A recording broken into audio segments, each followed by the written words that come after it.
ओवैसी साहब भी कर रहे हैं। ओवैसी साहब इस बात का जवाब जरूर दें कि जब एक मुसलमान कौम मांसाहारी है, उसके बावजूद एक ऐसा जानवर है जिसे अंग्रेजी भाषा में पोक कहते हैं, जिसे मुसलमान नहीं खाता है।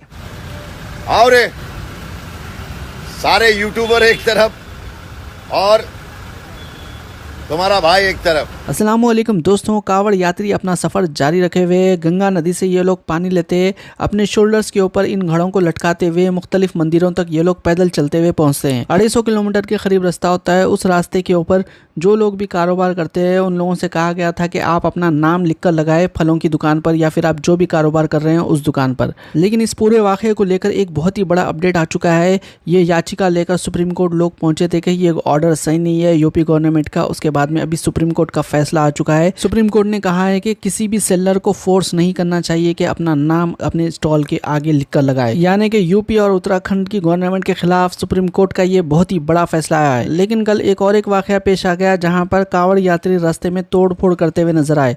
कावड़ यात्रियों का कहना था कि एक कार जाते हुए उन्हें धक्का दे दी, जिसके बाद में उन लोगों ने कार को पूरा तोड़मताड़ कर दिया और रेस्टोरेंट के अंदर जो कार का मालिक था, खाना खा रहा था, उसके ऊपर भी हमला करने की कोशिश की। लेकिन पुलिस का कहना है कि जो धक्का पेश आया, बोल रहे जो एक्सीडेंट हुआ, बोल रहे कार की जानिब से ऐसा कुछ भी वाकये की पुष्टि नहीं हुई है। थाना छपार पुलिस को भी थोड़ी देर पहले सूचना प्राप्त हुई कि कावड़ियों का एक समूह चल रहा था।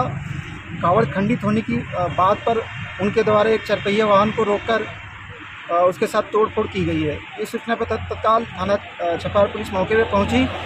कावड़ियों से वार्ता किया गया।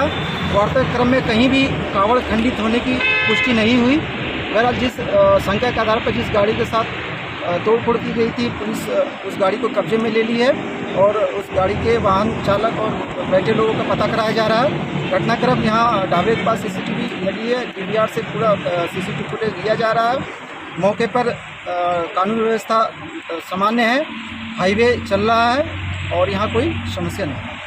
और कई लोग जिस तरह से दुकानों के ऊपर नाम लिखा जा रहा है, इसके सपोर्ट में भी कई लोग सामने आकर वीडियो बना रहे हैं। निखत अब्बास ने भी इससे मुतालिक एक वीडियो बनाया कि कावड़ यात्रा का जो रास्ता है, उस रास्ते पे तमाम जितनी भी दुकानें हैं, उन दुकानों पर दुकानदारों को अपना नाम और अपनी पहचान लगाने की जरूरत है, ताकि कावड़ यात्रियों को पता चल सके कि वो किस दुकान से क्या लेकर किस चीज का सेवन कर रहे हैं। अब जब से ये फैसला है, तब से लगातार विपक्ष इस बात को एक मुद्दा बनाने की कोशिश कर रहा है, एक कम्युनल इशू क्रिएट करने की कोशिश कर रहा है। ओवैसी साहब भी कर रहे हैं, तमाम और भी विपक्ष कर रहा है। अब सवाल ये उठता है कि मुसलमान कौम की मैं भी हूं, मुसलमान कौम के और भी लोग हैं, और जो मुसलमान कौम है वो मांसाहारी हैं अधिकतर। अब ओवैसी साहब इस बात का जवाब जरूर दें कि जब एक मुसलमान कौम मांसाहारी है, उसके बावजूद एक ऐसा जानवर है जिसे अंग्रेजी भाषा में पोक कहते हैं, जिसे मुसलमान नहीं खाता है। इनफैक्ट जिस रेस्टोरेंट में, जिस दुकान में पोर्क मिलता हो, बनता हो, तो मुसलमान उस दुकान में ना खाना खाता है ना पानी पीता है। इनफैक्ट कुछ घरों में जहां पे पोर्क बनता है, सेवन होता है, वहां का पानी तक मुसलमान यानी हमारी कौम के लोग नहीं पीते हैं। क्यों? क्योंकि हम ये मानते हैं कि पोर्क जिसने छुआ है या खाया है, उसके हाथ से अगर हम कुछ खा पी लेंगे तो हमारा धर्म भ्रष्ट हो सकता है, और ये रिस्पेक्ट करना चाहिए क्योंकि ये एक आस्था का विषय है और हम सब रिस्पेक्ट भी करते हैं, करनी भी चाहिए। अब बात आ जाती है कावड़ यात्रियों की। कावड़ यात्री जो एकदम आस्था में डूबे हुए होते हैं, कावड़ यात्रा करते हैं, इतनी लंबी पद यात्रा करते हैं, वो सावन के महीने में मांस तो छोड़ो, लहसुन प्याज तक का सेवन नहीं करते। वो कंप्लीटली सात्विक फूड खाते हैं, सात्विक खाना खाते हैं। अब जब सात्विक खाना खाते हैं तो क्या ये उनका हक, उनका अधिकार नहीं है कि जिस दुकान से वो खाना ले रहे हैं यात्रा के दौरान या पानी पी रहे हैं, तो उन्हें पता हो कि वो कहां से ले रहे हैं? कहीं ऐसा तो नहीं है कि उस दुकान में कहीं से कुछ भी मांसाहारी खाना खाया जाता हो या आया होता हो या छुआ होता हो, क्योंकि उससे उनका धर्म यानी उनकी यात्रा भ्रष्ट हो सकती है। ये उनका आस्था का विषय है। अगर इस आस्था के विषय को सिक्योर कर रही है यूपी सरकार, अपने लोगों के लिए सोच रही है, तो मैं ये जानना चाहती हूं कि ये कम्युनल इशू कैसे हो गया। इस बात का जवाब ओवैसी साहब को और तमाम विपक्ष को भी देना चाहिए, क्योंकि अगर वो गलत है तो आपको भी जबरन उस रेस्टोरेंट में बिठाकर खाना खिलाना चाहिए, पानी पिलाना चाहिए, जहां पर पोर्क का सेवन होता है। और जहाँ तक शहर हैदराबाद की बात है, हैदराबाद के अंदर भी दुकान आप बहुत जल्दी बंद करा दे रहे हैं। यहाँ पर आप वीडियो का छोटा सा हिस्सा देख सकते हैं। कौन है तुम्हारा ओनर? मैनेजर कौन है? टाइम क्या हो रहा है? हाँ? अभी टाइम क्या हो रहा है?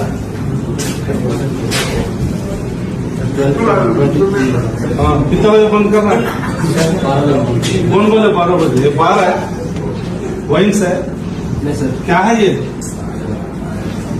बोलो भाई, क्या है ये? जस्ट अभी बंद करने ही वाले थे ये लोग, तो ये अभी खाना खा रहे थे। 10:30 बजे बंद करना है। मैनेजर नहीं है?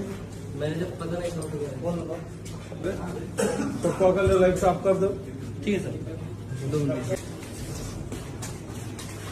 और एजाज खान ने रजत दलाल और अलविश यादव को कहा था आकर मिलो बोलकर, देखिए दोनों तो आने वाले नहीं है। और एजाज खान ने और एक वीडियो रिलीज किया है।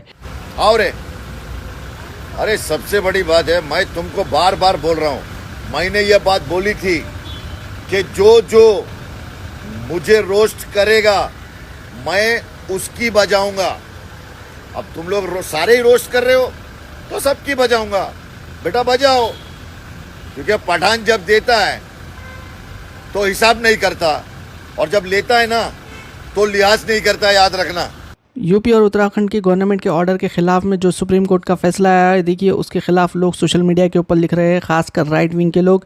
यहाँ पर आप पढ़ सकते हैं, मिस्टर सिन्हा ने लिखा है सुप्रीम कोर्ट को क्रॉस किया है और कहा है कि ये तो शरिया कोर्ट है, कह रहे हैं। तो सुप्रीम कोर्ट की जानिब से ये जो बेहतरीन फैसला आया, इससे मुताल्लिक आप लोगों की क्या राय है, कमेंट जरूर करिए। इंशाल्लाह अगले वीडियो में मुलाकात होंगी। अल्लाह हाफिज़।